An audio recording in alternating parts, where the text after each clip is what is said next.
Hello, my name is Sean, and I'm with FandomWire. Thank you for taking time to chat with me today. Hey Sean, what's up? What's happening? Doing well. How are you? Not too bad. Not too bad. We're here in the Hollywood Hills. Nice background. Yes, thank you. So I think it's fair to say that between this film and the release of your album Fine Art, you guys have had one heck of a year.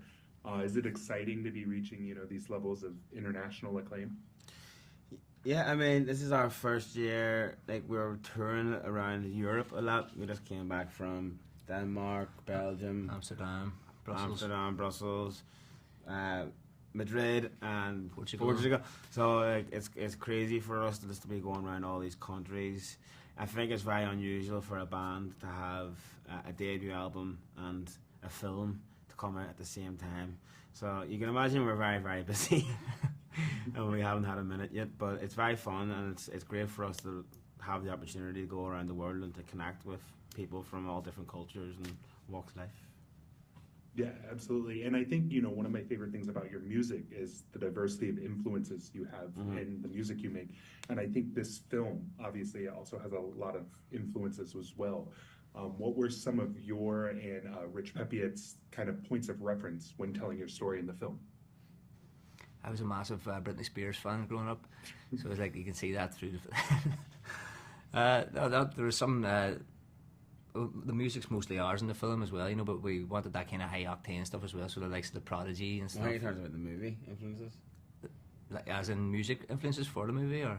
I mean, either one's fine, but as well as like telling your story and the way you told your story in the film. Yeah, Trainspotting was a massive one. Yeah, Trainspotting. And the person who wrote Trainspotting, Irvin Welsh, went and saw the movie, and he was saying it was the best thing he's seen in years, which was a massive kind of boost for us as well. Trainspotting Amelie was another one.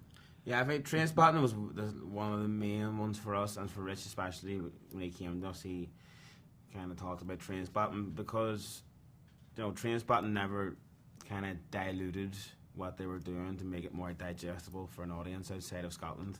When you watch Trainspotting, like, their accents are crazy. It's kind of like the book. The book is colloquial. It's kept in the accent. And that's something that was very important for us from day one. We were never going to make a movie with hope that it'll be more digestible for audiences outside Ireland. And I'm sure that makes it a bit trickier for people outside Ireland to understand some of the terminology, because we have some very, local slang that people wouldn't understand. But I think because of that, it makes it a very authentic and a very original film. And I think people, whenever that happens as well, people want to watch it a few times to get the bits that they missed, which is brilliant for sales. Yeah, absolutely. I mean, I have seen the film multiple times. I saw it at Sundance, and then I just rewatched it. And, having listened to Fine Art since seeing it at Sundance, it was kind of cool seeing the music, now knowing the music. Yeah. I thought that was a really cool Were you at experience. Sundance as well? No, I wasn't in person. I did it virtually. Yeah, it was class. We went skiing for the first time, Sundance. That was fun. Oh, that's awesome. Yeah. But yeah, no, you mentioned how the film is more than just like a sex and drugs and rock and roll type of movie. It does have those elements, but why do you think it's important for the film to have this very important emotional core alongside that humor and fun? Yeah, well, there's obviously the different character arcs, and the language itself is a character as well. And the movie is massively about identity, and we grew up in a place where identity was taken away from us for so long after 800 years of colonization. So reclaiming the language and reclaiming the culture is massively important to us. So we wanted to kind of incorporate that into the film, and we're at a time now in Ireland where people are starting to not be shameful about the language and the culture anymore, and actually embrace it, and they're kind of proud of it. And there's massive, so the Irish language school system is growing massively in Ireland. Night classes, and people are like, there's a lot more people, even worldwide. We met a lot of people who came to the film who are from different countries and different backgrounds who are learning Irish. They're on Duolingo. They were showing us a Duolingo. And I think that's something the movie has, is like an unexpected emotional beat throughout the film, intertwined with all the chaos.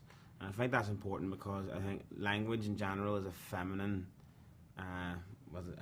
thing or whatever, like you learn it's your mother tongue. Yeah. And I think that is important then to have that emotional beat through it, because it is quite an introspective thing. It's an emotional journey when you're reconnecting with your language and your culture. So I think that's why, even though there's a lot of madness, the language really brings it that energy and that feminine energy throughout the film, and it's good that way because it's just people aren't expecting that emotional beat throughout the film with all different characters. Yeah, you have the family dynamic with yourself. You have the breakup dynamic with myself, and then the sexual dynamic with the other characters. Don't know why I did this. Yeah, absolutely. And a lot of musicians are asked who they'd want to see play them in a biopic, but you guys got to play yourselves. Wow. Did you find this, exciting, scary? Where did that kind of fall on that spectrum? Well, we asked Brad Pitt for Próvai, but he wasn't. Yeah, he wasn't in shape, so I had to turn him down. But yeah, and it was the role we were born to play, as we always say. Yeah, it was definitely exciting and scary and daunting and fun and basically every emotion in one. As we say, like, doing this movie based on our band and playing ourselves, it could have been very detrimental to our music careers, because if it was a very crap film, then I think a lot less people would be coming to see us at concerts. Yeah, and when you're playing yourselves as well, you have a massive well to pull from, your experiences, because you can actually put yourself back in that moment. So it's kind of made it easier in a way, but it also made it hard as well, because you had to relive that to kind of pull up those emotions as well. Mm-hmm. Yeah, absolutely. And obviously the film is inspired by your lives, but there are some moments that kind of like stretch the truth, exaggerate some things. What kind of balance do you strike between that, real and that fantasy? I mean, some of the more surreal or crazier stories are based on truth, and the rest is just kind of bits to kind of tie it all together. Obviously, like the start of the movie, where I'm being christened on like a mass rock, which is a place where Catholics would have said mass because Catholicism was outlawed during the penal laws. So that part is true. My parents brought me into a forest with a priest, and I was baptised on a mass rock, and a British Army helicopter hovered above the christening, which if you're watching a movie and you didn't know that was true, you'd probably think that was not true, because it sounds a bit surreal to have a helicopter hovering above a christening. But if you actually go on our Instagram, you'll see a newspaper clipping from back in the day explaining the situation and how it happens. So that's wild. That's wild. For some kind of IRA training camp. Yeah. They thought they were like some sort of we were out training guns or something. But it was just me with a priest. I don't know if that was maybe what made it very ominous, maybe. But that's some of the more surreal stories we say are true. And Próvai's I was a teacher. Yeah, so I used to be a teacher as well, and then students used to come to the gigs. They would be shouting up my name on stage, which wasn't ideal for me, because I was like, oh fuck, they know who I am. So, and then they would be rapping the lyrics in school, and then I was pulled in, because I was working in a Catholic grammar school, and the stuff we were saying on stage and the actions we were doing on stage wasn't really conducive to working in that kind of school, so I was pulling them in their disrepute. So they had this big investigation to see if it was me, and then I had to kind of get out of the way, because the life wasn't compatible anymore. Mm-mm. Yeah, absolutely. And, I think music, particularly the hip hop and rap genres, have an important history and power as a political statement in many ways. Why do you think, words, including your own, carry so much power? Yeah, well, words are the most powerful thing in the world, really. Like everything starts with like an idea, it's kind of vocalized, and then even our first song, Ciarta, came from just this. We were marching for Irish language rights, because during the film there was no Irish legislation, so Irish was kind of like outlawed still in the north. It had no legal defence in the courts.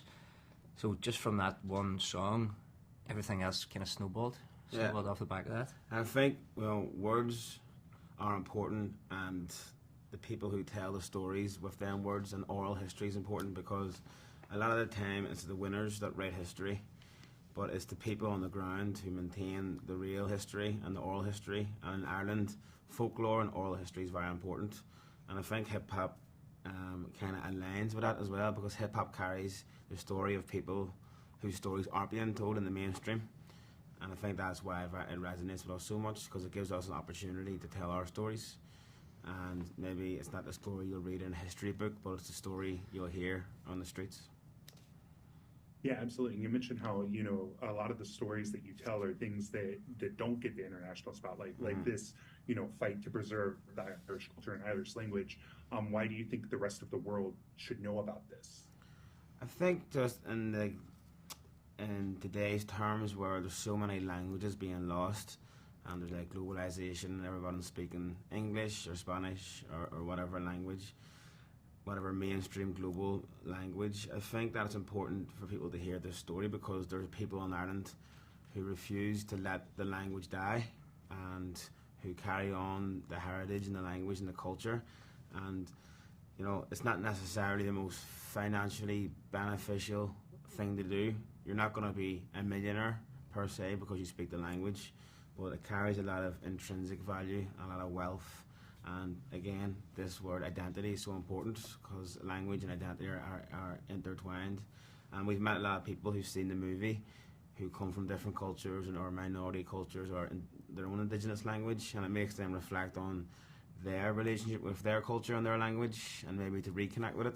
So I think that's a privilege for us now to have this film, because people will see it and be inspired to hopefully reconnect with their own culture. And the more cultures and languages that are kept alive in the world, it's going to be a better world, because once we're all speaking English and Spanish and Chinese and that's it, I think it'll be quite boring.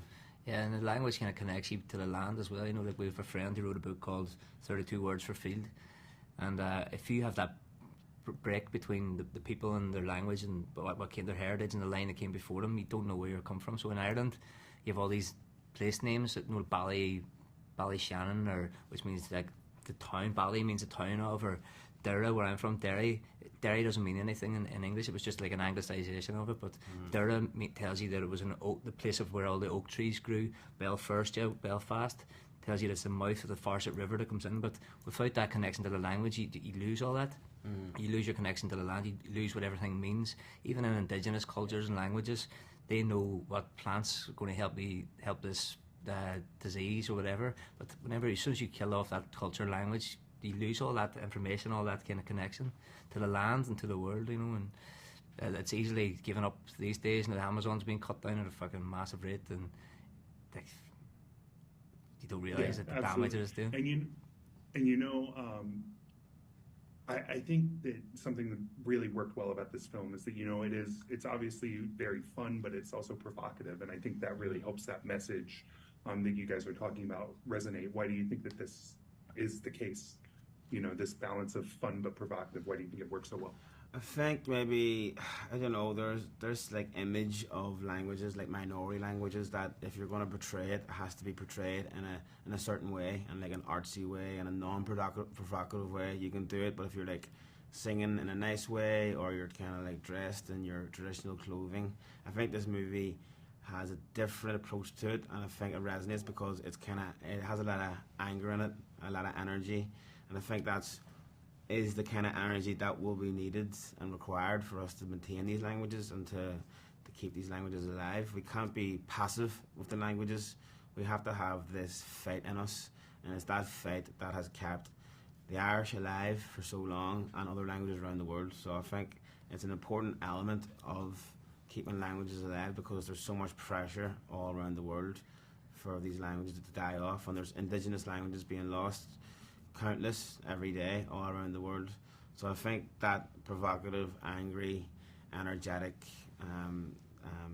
fight is needed for these languages to survive, the pushback. And people love it and people hate it, and that kind of dichotomy of it as well creates this kind of dialogue where people can chat about these things, and it's not just like let's just not talk about anything. That's what's wrong. People won't talk about things and nothing gets resolved. It's just like you have your idea, you have your idea, keep it to yourself. It's opening up a dialogue for people as well to kind of question, well, maybe there is a value to these languages and to these kind of cultures.